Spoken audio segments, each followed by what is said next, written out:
Hello everyone, presenting here a case of rib stopper with right-sided TAR in a L3W2 hernia on the right side. The fascial defect was 11 into 6 centimeters. The patient had an appendicectomy 1 year back and he developed a large incisional hernia on the right iliac fossa with a defect size of 11 centimeter into 6 centimeters. The CT shows protrusion of the gut and omentum through the scar region, and the tissue over this area is extremely thinned out so that the gut can be palpable just beneath the skin.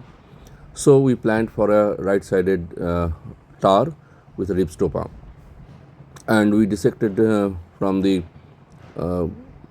sternum up to the symphysis pubis, and we separated the posterior component. We gone for a rib stopper on the left side only, and on the right side we did a posterior component separation and gone up to the psoas muscle as usual on the right side. That is the defect you can see. It's quite a large defect. After the component separation and closure of the posterior component, we can see the defect is quite large, almost near about 12 centimeters. And there we gone up to the space of Bogrose on the right side, and below on the space of Retzius. On the left, the defect size you can see it's quite large, 11 into 6 centimeters as said in the CT.